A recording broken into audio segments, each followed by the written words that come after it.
At the coroner's inquest, Dr. Erasmus Pike held Miriam Calder's brown medicine bottle above his head and told the crowded parish room that its contents had stopped Lord Wexley's heart. Rain hammered the tall windows. Quarrymen, shopkeepers, servants, and farmers filled every bench, though many of them had once trusted Miriam beside their sickbeds. Julian Wexley stood near the front in a perfectly cut black frock coat, receiving condolences while his father's village nurse faced the room alone. The coroner asked Pike to describe the draft. "Digitalis in a concentration no prudent physician would prescribe," he said. "Miss Calder prepared it without my authority." Miriam looked at the bottle on the evidence table. It bore her handwritten label, but the cork was pale and new. The dark wax seal she had impressed with her mother's thimble was missing. "That is not the bottle I surrendered," she said. Constable Dobbs saw the broken seal before the funeral. Dobbs shifted near the door. He confirmed that the bottle had been unsealed when he searched her bag, but he could not say when the cork was changed. Pike produced his prescription book. A line resembling Miriam's hand authorized foxglove on the night Lord Wexley died. She had assisted Pike for 12 years because Ashcombe permitted a woman to nurse but not diagnose. She knew the surgery's bottles by their scratches and Pike's habits by the mistakes she quietly corrected. The disputed entry curved downward at the final letter G. Miriam's own hand always closed the loop upward, as her mother had taught her. Pale limestone blotting sand clung to the ink, although Pike's surgery used red sand from Devon. "The entry was written elsewhere," Miriam said, "and not by me." Julian's solicitor objected that she was inventing distinctions to save herself. The coroner declined to charge Miriam without a handwriting examination, yet he did not clear her. The formal verdict remained open. Outside the law's careful language, the village reached its decision before the benches emptied. Mrs. Pritchard placed Miriam's trunk in the passage that afternoon, after Julian's steward threatened her cottage lease. 3 families canceled visits. A quarryman whose crushed hand Miriam had saved told a reporter he had always distrusted women who handled medicines. By evening, a broadsheet from Casterbridge called her the Wexley poisoner. As the crowd moved toward the door, a clerk from Harrow and Bell requested the coroner's permission to deliver a document witnessed by the parish. Lord Wexley had executed it 9 days before his death. In settlement of 12 years' unpaid nursing accounts, he conveyed to Miriam the freehold of Quarry House, an abandoned dwelling above the eastern face of Ashcombe limestone quarry, together with its yard, spring access, and all fixtures, signals, ways, conduits, and appurtenances lying within the old Hartwell boundary. Someone at the back laughed. Quarry House had stood empty since the Hartwell workings closed 27 years earlier. Its roof was broken, its lane impassable to carts, and £4 11 shillings in rates remained unpaid. Villagers called it the Bell House, after a warning bell removed long ago. "A fitting surgery for her," a man said. More laughter followed, cautious at first and then relieved. The room had been waiting for permission to make Miriam small. Julian did not laugh. He crossed to the clerk and demanded to inspect the boundary clause. "My father was ill when he signed this." "The conveyance was registered before his final decline," the clerk replied. "Mr. Wexley may challenge it through the proper court." Julian offered to pay the arrears if Miriam surrendered the property. The offer silenced her humiliation long enough for suspicion to enter. He would not spend £5 to rescue her from worthless stone unless the stone mattered to him. She remembered Lord Wexley during their last lucid conversation. His breath had rasped, but his mind had been clear. "The house was built to warn us," he had whispered. "If Julian asks for it, listen before you answer." Miriam folded the deed. "I shall pay the rates myself." The clerk hesitated before leaving. Lord Wexley had also deposited a small key, he said, though no lock in the solicitor's office had been identified for it. It was iron, long-shafted, and stamped with the number 6. Miriam accepted it and threaded it onto the cord that held her mother's thimble. The objects made an ungainly pair. One represented the practical tenderness by which she had been raised, the other a question bequeathed by a dying man who had never fully trusted his own household. Her mother, Ann Calder, had been a midwife who taught Miriam to observe before acting. A patient's hands often contradicted her assurances. The color beneath a fingernail could speak before a fever. A room's smell might explain an illness better than the sufferer. Anne had also taught her the arithmetic of scarcity. Linen could be boiled and used again, but never after putrefaction. Laudanum might relieve agony, but a difference of 6 drops could silence breathing. When Anne died, Lord Wexley allowed Miriam to remain in the estate infirmary as Dr. Pike's assistant. He praised her discipline while paying her irregularly and never challenging Pike's refusal to call her a practitioner. Miriam had mistaken private approval for protection. She returned to her former lodging for the trunk. Mrs. Pritchard stood in the passage wringing her apron. She had not thrown Miriam out from conviction, she explained, but because Julian's steward threatened to terminate the lease on the cottage if she sheltered a suspected poisoner. Miriam understood the fear, without consenting to bear its cost. She lifted one end of the trunk herself until Ned Vane, passing on the road, silently took the other. At the apothecary, the owner refused her credit, but sold her lamp oil for cash. At the baker's, a young assistant slipped 2 yesterday loaves into her parcel after his master turned away. These small choices measured the village more accurately than the churchyard crowd. Ashcombe was not one mind. It was 50 private fears, each calculating the expense of courage. By dusk she had bought candles, bread, paraffin, and a stout coil of rope. A quarryman named Ned Vane carried her trunk as far as the fallen gate, but would go no farther. His elder brother had disappeared in the Hartwell closure, and he disliked even looking at the place. Quarry House crouched beneath the gray cliff like a broken tooth. 2 upper windows were open to the weather. Slates lay among nettles in the yard. The kitchen alone retained most of its ceiling, though rain had stained the plaster and the hearth smoked when Miriam lit a small fire.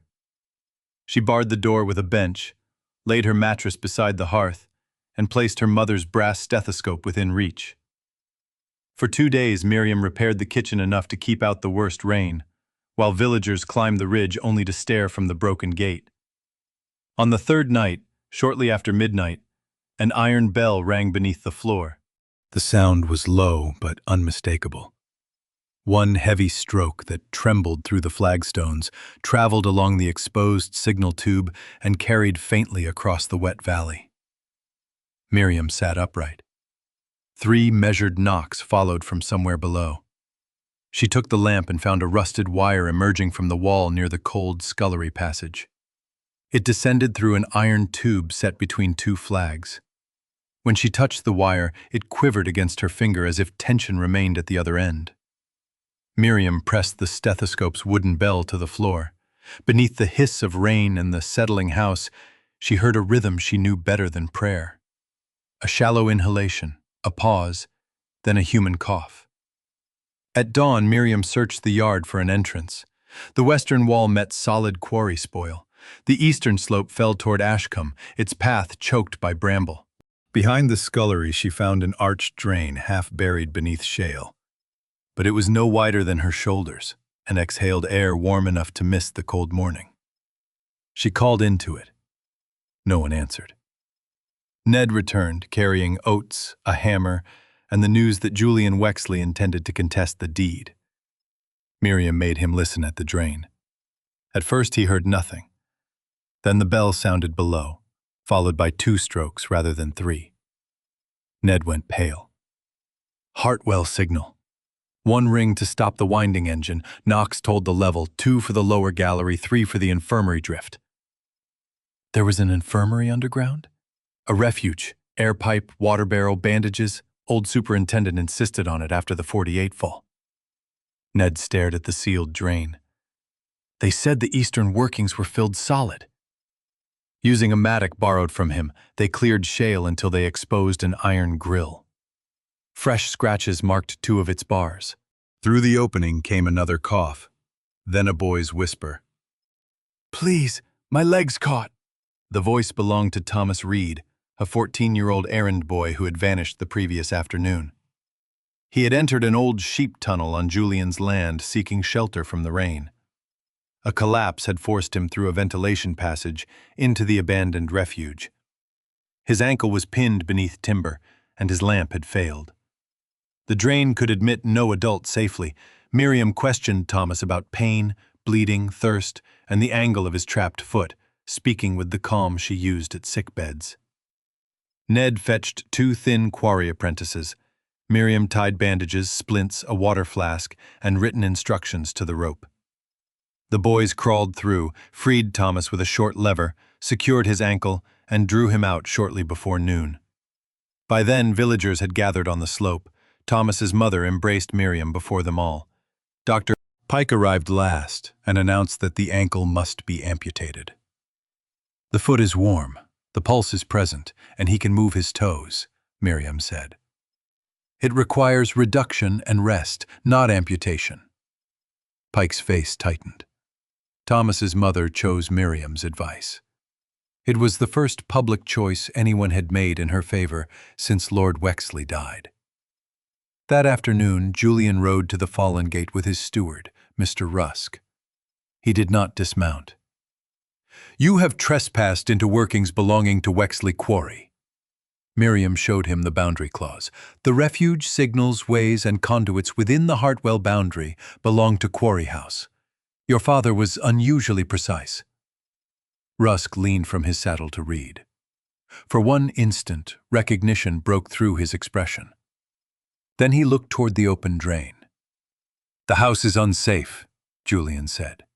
"Sign it back to me, and I shall allow you £50 despite what you did to my father." £50 could have bought escape, lodgings, and training in a city hospital. Its extravagance told Miriam the ruin possessed something Julian feared more than its repair bill. "No," she said. Julian's offer followed her through the first week. £50 was more than she had earned in several years. On cold mornings, when rain found new openings in the roof and soot returned down the chimney, refusal felt less like bravery than bad arithmetic. Yet every practical examination deepened the puzzle. The kitchen hearth had been built wider than any household of that size required. The flagstones nearest the scullery were worn by boots turning toward a blank wall, not toward the outer door. 2 grooves crossed the threshold at the exact distance of a wheeled stretcher. Miriam drew a plan in her account book. She marked the bell wire, the warm drain, the speaking pipe, and the vanished 5 feet. She also recorded what she did not know. That second list was longer. Had the refuge belonged to the quarry or the house? Who maintained the bread and lamp oil? Why had Lord Wexley conveyed fixtures and signals instead of naming the underground rooms plainly? Why did Julian want the land before he knew what she had found? Thomas recovered on a pallet in the Reed's cottage. Miriam visited morning and evening, checking swelling, warmth, and sensation. Dr. Pike sent a bill for an amputation he had not performed and told the family that Miriam's splint would cripple the boy. She asked the carpenter to make a support that held the ankle without pressure on the injured skin, then taught Mrs. Reed how to look for discoloration. Within 5 days, Thomas could flex each toe. His mother carried that fact from door to door more effectively than any defense Miriam might have published. Ned proved more reluctant to discuss his brother. Samuel had been 19 when the Hartwell workings closed. The company returned his coat, 2 shillings of wages, and a coffin that the family was forbidden to open because, they were told, the body had been crushed beyond recognition. Their mother heard tapping from the quarry for 2 nights afterward. Men who tried to investigate were dismissed. Ned, then 11, spent his life uncertain whether the tapping was memory, machinery, or the last appeal of men deliberately abandoned. "If Samuel lived 3 days longer," he said, looking at the concealed wire, "somebody knew." "Then we shall not decide what happened before the evidence does," Miriam replied. It was a nurse's answer, and at first it angered him. Later he admitted it was the reason he continued helping her. The following morning, a red notice appeared on her door, declaring the property dangerous and ordering evacuation. The parish surveyor's signature was absent. Miriam carried it to the magistrate's clerk, who confirmed it held no authority. When she returned, she found the wire to the underground bell severed, and its loose end curled upon the kitchen floor. Miriam began with survival rather than mystery. The £4 11 shillings paid the arrears. £2 bought salvaged slates and tarred felt for a temporary roof over the kitchen and front chamber. Ned accepted nursing care for his rheumatism in exchange for labor. Thomas Reed's father repaired one shutter. Mrs. Reed brought broth and persuaded a washerwoman to let Miriam treat her infected hand. Within 10 days, the front chamber became a small dispensary. Miriam scrubbed the walls with lime, repaired a table, and listed every penny in a school exercise book. She charged those who could pay, and recorded labor or produce from those who could not. Poverty remained, but it acquired columns and limits instead of terror. The house yielded its first anomaly while she was patching the scullery plaster. The eastern exterior measured 28 feet from corner to corner. Inside, kitchen and scullery together measured only 23. 5 feet of the house existed on no visible floor plan. Ned blamed a thick retaining wall, but tapping showed a hollow interval. Near the base, Miriam found an iron pipe no wider than her thumb. It entered the hidden space from above and continued down toward the refuge. Its brass cap carried 6 tiny holes arranged like a flower. "Speaking tube," Ned said. "Superintendent could hear the underground station from his kitchen." Miriam cleaned the cap. The scent that emerged was not damp stone, but carbolic soap and lamp oil. Someone had entered the hidden room recently. They searched the outside wall. Most mortar was pale local lime, weathered nearly white. A vertical strip had been repointed with hard gray cement unavailable when the house was built. Tool marks around one stone sloped upward, suggesting it had once moved on a hinge. Before they could test it, Constable Dobb appeared with a summons. The York analyst had identified digitalis in Lord Wexley's bottle. Miriam had used no foxglove in his draft. Yet Julian had produced Dr. Pike's prescription book, showing an entry in Miriam's handwriting authorizing it. At the hearing, Miriam asked to see the book. The disputed line looked like hers until she noticed the final loop of the letter G. She formed it upward, as her schoolmistress had taught. This one fell below the line. More tellingly, the blotting sand embedded in the ink was pale, crushed limestone, used in Wexley Quarry's office, not the red sand kept in Pike's surgery. The magistrates granted a fortnight for further examination, but forbade Miriam to dispense medicines meanwhile. Her modest income vanished. That night, someone entered through the patched roof. Miriam awoke to boots in the scullery. She seized the poker and shouted. The intruder fled, leaving a torn strip of dark green cloth on a nail. Nothing had been taken from her trunk. Instead, the false wall bore new chisel marks. Ned recognized the cloth as the green livery worn by Rusk's Quarry watchmen. "They're searching for something. Or checking whether I have found it." Unable to practice, Miriam devoted her days to the house. She and Ned removed the cement 1 cautious inch at a time. Behind the movable stone lay an iron lever. Pulling it released a narrow section of wall that swung inward on reversed hinges. The concealed room was not a treasure chamber. It was an emergency station, dry and meticulously fitted. Shelves for bandages, a hand pump connected to the spring, signal cables labeled with brass numbers, a speaking tube, and a wall map painted directly upon lime plaster. Most supplies had perished, but sealed zinc boxes protected treatment cards bearing the names of injured quarrymen. Miriam found Thomas Reed's father listed from an accident never entered in the company ledger. Ned found his brother Samuel recorded as alive 3 days after the date Wexley Quarry claimed he died in the Hartwell collapse. Across the map, red lines marked underground watercourses. The mainspring ran beneath Wexley land before dividing. One branch supplied the village trough, the other entered the closed lower galleries. Beside it a warning read, in faded paint, "Do not blast east pillar.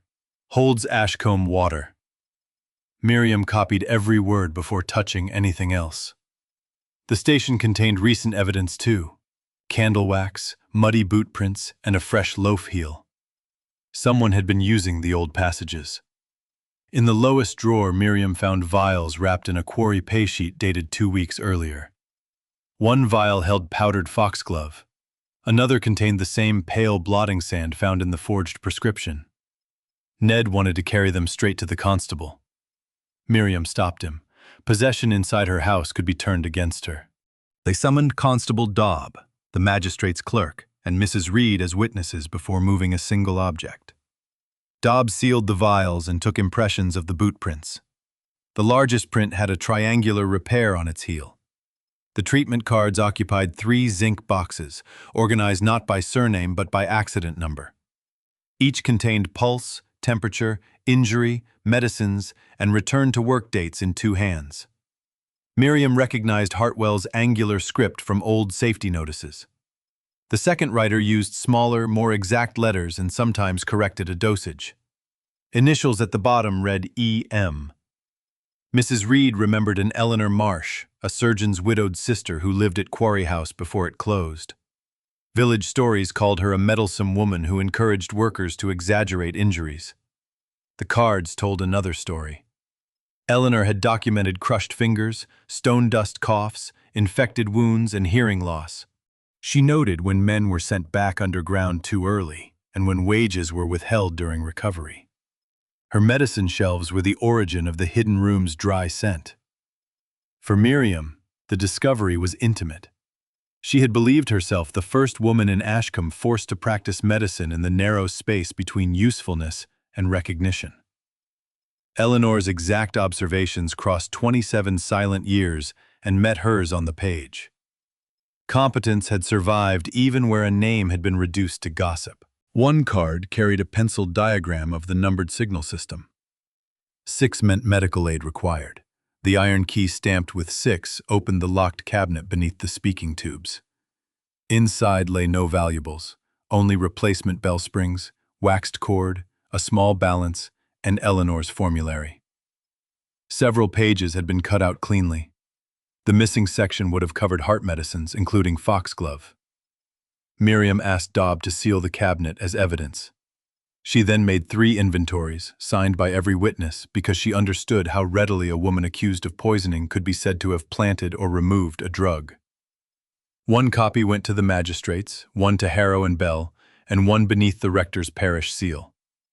The care consumed an entire day, and that delay mattered. By sunset, men had entered the lower quarry through a Wexley shaft and removed several old support timbers. Ned found their drag marks, but not the timbers themselves. Julian was not merely hunting documents. He was altering the physical ground upon which any claim would depend. Rusk wore a boot repaired in precisely that fashion, but by morning he had disappeared. Julian responded by closing the lane.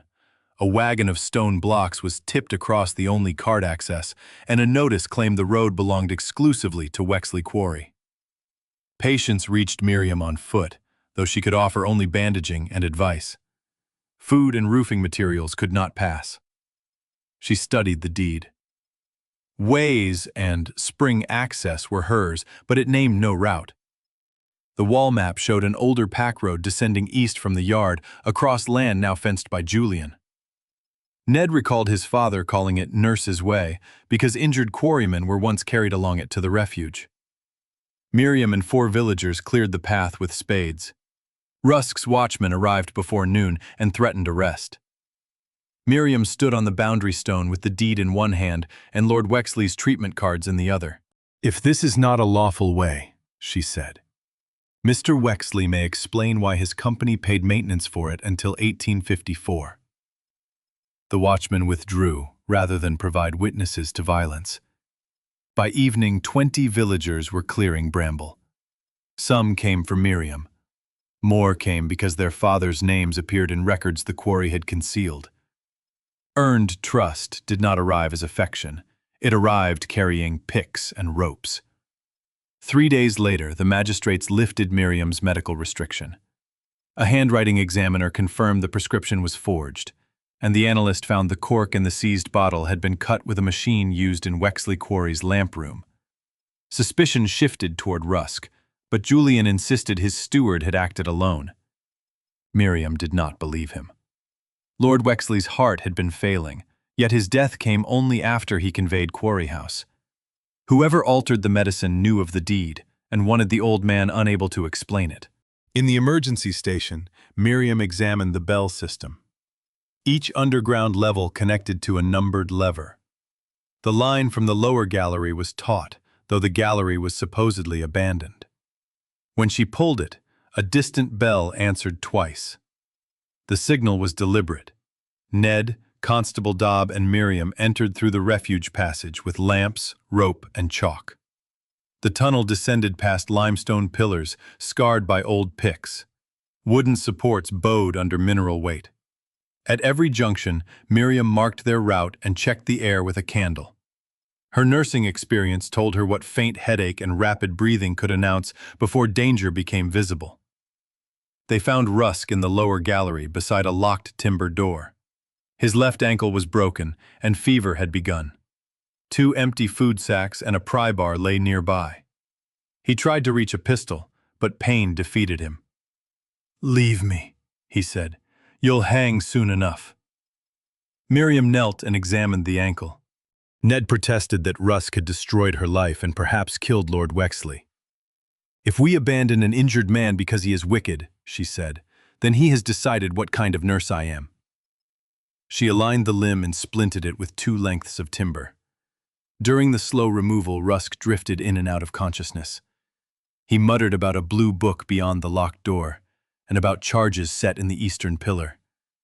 Julian, he said, would have his new railway siding before Christmas, with or without the village spring.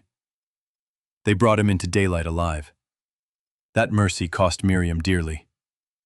Rusk told the constable that she had hired him to replace Lord Wexley's medicine, then imprisoned him underground when he demanded payment. Julian produced a note bearing Miriam's forged signature and a receipt for £10. The village divided again. Mrs. Reed remained loyal, as did Ned, but several patients stayed away. The county newspaper called Miriam the Quarry poisoner. Stones shattered the dispensary window. Her landlord's creditor, having purchased an old lien against the property, demanded £12 within 7 days or threatened auction. The lien looked valid. Lord Wexley had mortgaged Quarry House years before, and the satisfaction had never been entered in the county record. Miriam had £6 remaining. She could expose the hidden station by inviting reporters inside, but publicity would reveal the vulnerable spring pillar and the sealed door Rusk had tried to open. Julian's men could reach both through his adjacent workings. Protecting the evidence meant risking her home. Miriam chose silence. She moved the treatment cards to the church strongbox in the presence of the rector and clerk, then sealed the station. Villagers mistook her caution for guilt. Only Thomas Reed noticed men hauling powder kegs toward Wexley's eastern shaft after dark. The moral price of that choice revealed itself the next morning. A quarry laborer named Abel Shaw arrived with his 7-year-old daughter Elsie, who breathed in short, whistling gasps. Miriam's dispensary restriction had been lifted, but the newspaper accusation made Abel reluctant to accept medicine. He demanded to see every ingredient before she mixed it. Miriam showed him the scale, labeled jars, and her written calculation. She explained that damp and coal smoke had tightened the child's airways, then sent Ned to improve the cottage flue while she remained through the night. Elsie's breathing eased near dawn. Abel apologized, but Miriam was too tired to reward repentance with comfort. "Next time, ask your questions before you decide a person is guilty," she said. "Questions can save a life. Rumor cannot." He became one of the men who later watched Julian's powder wagons. His loyalty arose not because the hidden papers promised money, but because Miriam had cared for his child while he doubted her. The trust records also began changing relationships among the older villagers. Mrs. Fenn, who had crossed the street to avoid Miriam, learned her father had lost 3 fingers in an accident recorded as drunken absence. The card showed Eleanor Marsh had treated him sober and that the company docked his family's coal allowance. Mrs. Fenn brought a bundle of roof laths without apology. Miriam accepted them without pretending the gesture erased the churchyard. Meanwhile, Harrow and Bell investigated the lien. Their clerk found a marginal reference to a discharge, but the volume containing it had been moved when a former London firm dissolved. Locating the successor could take weeks. Julian knew the machinery of law favored whoever could afford delay. He purchased the debt for £3, assigned it through an intermediary, and demanded 12. The transaction was legal in form and rotten in purpose. Miriam considered borrowing. The rector offered £2 from parish charity. She refused because the fund was meant for food and coal. Ned offered his cottage. She refused that too. At last, she sold her silver watch, a gift from Ann Calder after Miriam delivered her first child unaided. It brought £4.10, still short of the demand. Parting with it hurt more than leaving her lodging. The watch had trained her fingers to measure pulse. For the remainder of the crisis, she counted heartbeats against the swing of her own breath. That evening, Thomas reported the powder kegs. Miriam climbed the ridge and saw lanterns moving at the eastern shaft. She could have confronted the men, but a shouted accusation would give Julian time to remove everything. Instead, she noted wagon tracks, counted 4 kegs, and sent Thomas to fetch Constable Dobb. Dobb arrived after the wagons disappeared. The ground retained the evidence: wheel width, hoof marks, and spilled grains of blasting powder sheltered beneath a ledge. He took samples in folded paper and posted a man at the shaft. Julian dismissed the powder as ordinary quarry stores, yet the active face lay a mile west. His explanation introduced the very question he wished to avoid. Why had explosives been carried toward closed and unstable workings? On the 6th night, rain began. It continued for 30 hours, filling ditches and darkening the cliff. Water dripped through Quarry House's patched roof. Near dawn, the underground bell struck repeatedly, not a level signal but the continuous alarm for moving ground. Miriam ran to the speaking tube. From below came a roar like distant surf. The painted map showed that rising water would press against the east pillar. If Julian's charges had weakened it, a collapse could divert the spring into the quarry and send contaminated floodwater through the village. She sent Thomas to ring the church bell and Ned to warn the cottages near the trough. Then she descended alone into the emergency station. The hand pump could relieve pressure through an old overflow conduit, but its leather seal had rotted. Miriam cut a strip from her medical bag, softened it in lamp oil, and bound it around the piston. The pump moved once, then jammed. Ned returned with 2 quarrymen. Together they forced the handle until brown water surged through the outlet pipe. The wall trembled. A timber cracked in the passage. The bell cable tore free and whipped across the room, striking Miriam's shoulder. They worked for an hour while villagers dug a channel outside to carry overflow away from the houses. The emergency station, designed by forgotten hands for precisely such a crisis, held. At sunrise, the rain eased. Ashcombe Spring ran cloudy but did not vanish. The eastern gallery had partially collapsed. Julian used the disaster to declare Quarry House uninhabitable and advance the auction by 2 days. Miriam's arm was strapped to her chest, the hidden room flooded to the lowest shelf, and the locked door underground lay beyond fallen stone. It seemed the legacy had closed itself forever. For 2 days, Miriam believed practical defeat had arrived. The house remained standing, but the rear wall had shifted half an inch. A mason estimated that permanent bracing would cost £23. Mud coated the dispensary. 3 boxes of lint were ruined, and the spring pump produced grit. Miriam slept at the Reed's cottage while an engineer inspected the slope. Julian visited the damaged yard under the protection of 2 constables. He surveyed the cracked wall with satisfaction, carefully disguised as concern. "Your obstinacy has endangered the village. Sign a release and I will pay for your removal." Miriam's shoulder throbbed beneath its sling. Your powder was found beside the east shaft. Powder is used in quarries. So are accounts. That does not make every account honest. He stepped closer and lowered his voice. Lord Wexley, he said, had been senile. The old man's obsession with dead laborers had threatened the estate. Julian described the lost trust as sentimental nonsense that would divide Ashcombe into claimants and beggars. He did not confess to the altered medicine, but he confessed to his motive, preserving an inheritance he considered naturally his. Miriam understood then why his father had delayed. Lord Wexley had inherited both wealth and guilt, and for years he tried to correct one without publicly admitting the other. His secrecy left room for Julian to strike.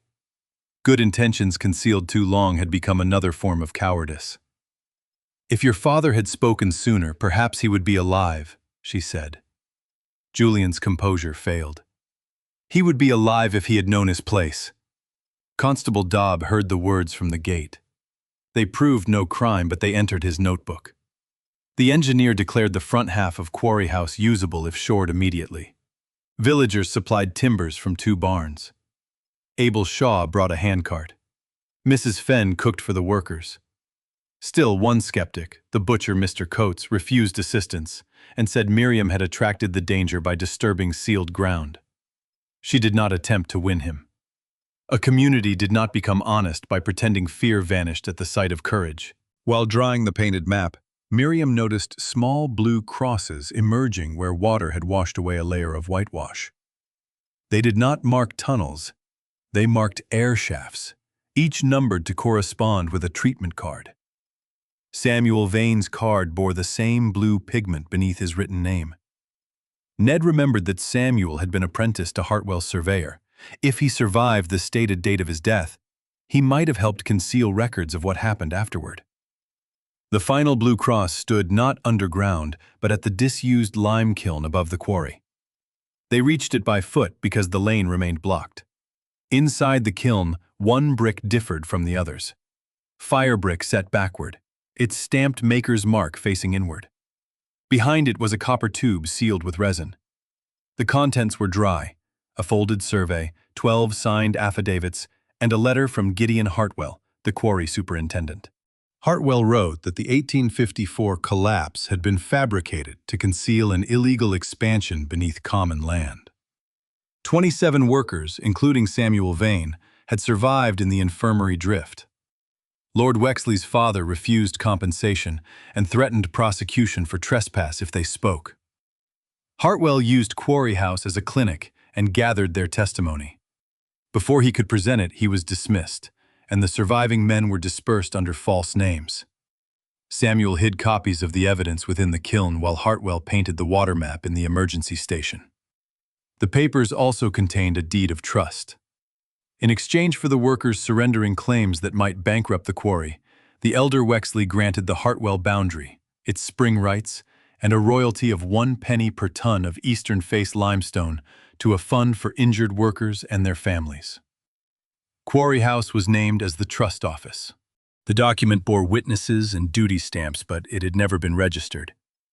A receipt showed it had been lodged with Wexley's London solicitor, whose firm later dissolved. Lord Wexley had spent years seeking the missing counterpart. His final letter explained that he conveyed Quarry House to Miriam because her accounts for poor patients had revealed descendants of the forgotten workers. He believed her capable of restoring the trust if she found Hartwell's evidence. He had also discovered Julian planned to blast the east pillar for a railway siding, destroying both the spring and the surviving records. The material value was not a chest of coins. It was 32 years of unpaid royalties, calculated in the Blue Book Rusk sought, plus future income and enforceable water rights. The human value lay in names returned to men officially buried before they died. Among the affidavits, Ned found Samuel's testimony.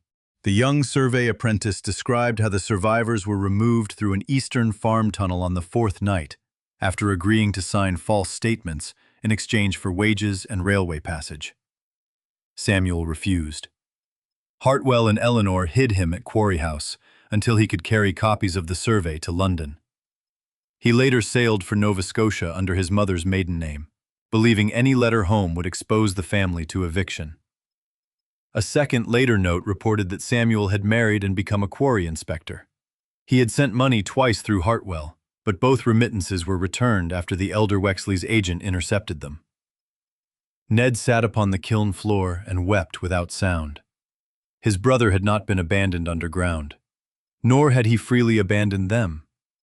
The truth did not restore the lost years, but it removed the cruelest interpretation. Miriam found Eleanor Marsh's final letter wrapped around the deed.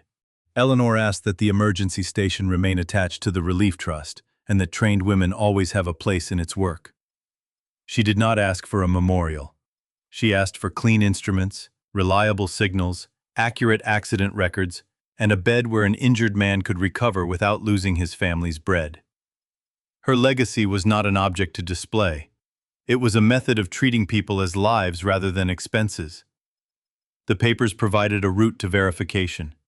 Each affidavit named a witness, residence, and accident number. The survey carried the ordnance benchmark and Hartwell's professional seal. The trust deed referred to a counterpart lodged in London, while the royalty calculations matched freight tonnage that could be checked independently.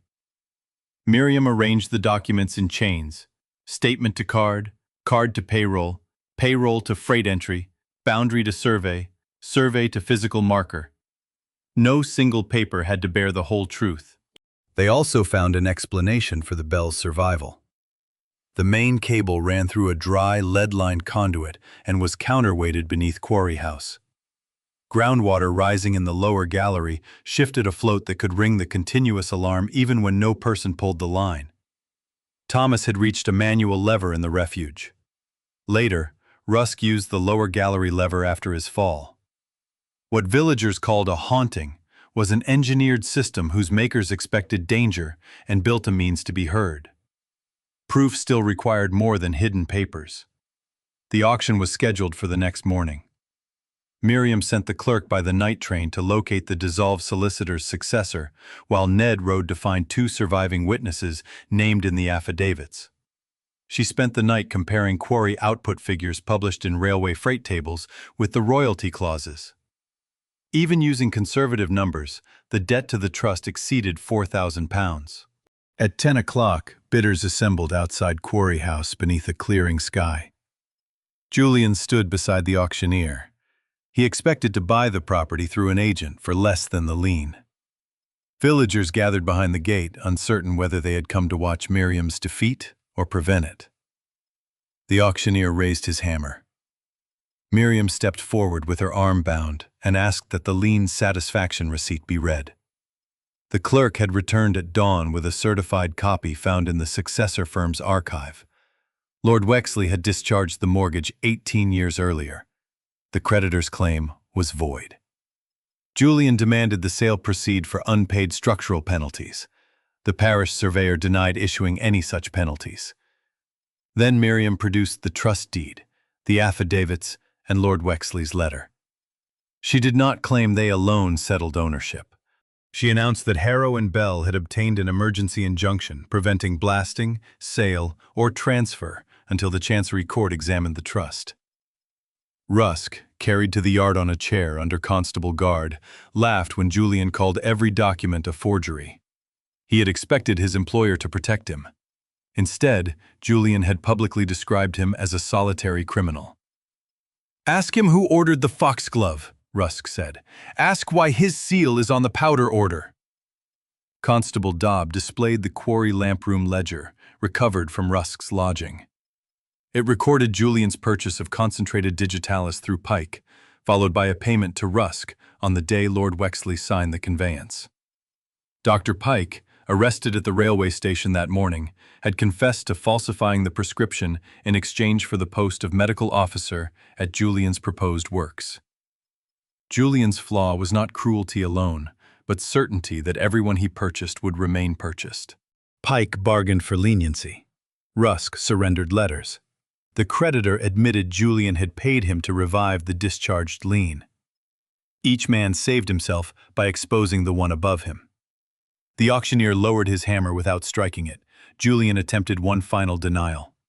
He claimed Lord Wexley's seal had been stolen and that Rusk, Pike, Miriam, and the London solicitors had formed an absurd conspiracy to seize his estate. His vehemence undid him. To prove the quarry output figures false, he ordered his clerk to produce the private freight ledger from his carriage. The ledger showed even greater tonnage than Miriam's conservative estimate and included unexplained payments marked EP, Eastern Pillar, on dates matching the powder deliveries. The clerk, realizing he had been instructed to surrender evidence, refused to take it back. Dobbs sealed the volume before the assembled witnesses.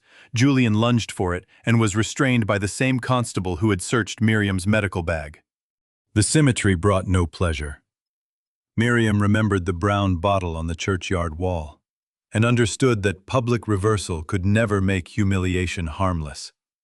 Justice was not the crowd turning toward a new victim, it was evidence preventing power from choosing one. Ned read Samuel's name aloud from the first affidavit. Other names followed. Mrs. Fenn answered for her father, Abel Shaw answered for his grandfather. Some families learned their relatives had survived. Others learned precisely how they died and who had denied compensation. The yard became, for several minutes, neither auction nor trial but a roll call delayed by 27 years. Mr. Coates the butcher remained at the road. He did not cheer Miriam or apologize. When the church bell sounded noon, however, he removed his hat for the names. It was the only concession he ever made, and Miriam judged it enough for that day. Legal resolution required months, not a morning. Julian was tried for conspiracy, forgery, obstruction of a watercourse, and administering poison. Because Lord Wexley's disease made the precise contribution of the altered draft difficult to prove, the murder accusation did not stand. The other evidence did. Julian received a long term of penal servitude. Pike lost his license and was imprisoned for forgery and conspiracy. Rusk's sentence was reduced because he testified, and because Miriam confirmed that fever and pain had affected statements made underground, though she did not excuse his actions. Chancery recognized the workers' trust after the successor solicitor produced its lodged counterpart, and 3 witnesses confirmed signatures. Quarry House remained Miriam's freehold, while the spring, emergency station, royalty debt, and designated portion of the yard were administered by trustees. Miriam served as secretary and medical officer, but could not take the fund for herself. The court ordered Wexley Quarry's remaining assets sold. Back royalties were paid in part rather than whole, enough to secure the spring, stabilize the eastern galleries, and establish pensions for 17 surviving workers or widows. Future royalties came from a limited lease to a neighboring company, conditional upon inspections and protection of the water pillar. Miriam's own vindication was quieter. The newspaper printed a correction smaller than its accusation. Some former patients returned with apologies, others simply returned. She accepted neither groveling nor pretense. Fees remained written in her exercise book. Those who could not pay contributed eggs, mending, carpentry, or hours in the trust garden. Repairing Quarry House took 2 years. First came drainage, roof timbers, and a secure dispensary. The upper floor waited until the following summer. A mason stabilized the hidden station rather than polishing it into a curiosity. Its speaking tubes and bell levers were preserved, and the painted water map was protected behind glass. The old refuge became a training room where quarrymen learned first aid, ventilation signals, splinting, and rescue procedure. The accounts remained open for inspection on the first Monday of every month. Miriam insisted upon that rule, even when trustees complained it invited argument. Payments to widows, roof expenses, medical supplies, royalty receipts, and every shilling of her salary appeared in the same clear hand. No future heir would be able to hide obligation behind courtesy or private assurances. When descendants could not prove a claim, the trustees searched parish registers and employment rolls instead of dismissing them. Justice required standards, but it did not require indifference. The protected lease also changed work inside the quarry. Dust was damped where practical, blasting hours were posted, and no injured laborer could be dismissed before an independent examination. Accidents did not cease. Stone remained heavy and human judgment imperfect. Yet the warning bell was tested each Saturday. Refuge barrels were replenished, and every crew knew the route to daylight. The old system became useful again because it was maintained, not merely admired. Thomas Reed's ankle healed without amputation. He became Miriam's assistant, then studied under a surgeon in Casterbridge with help from the trust.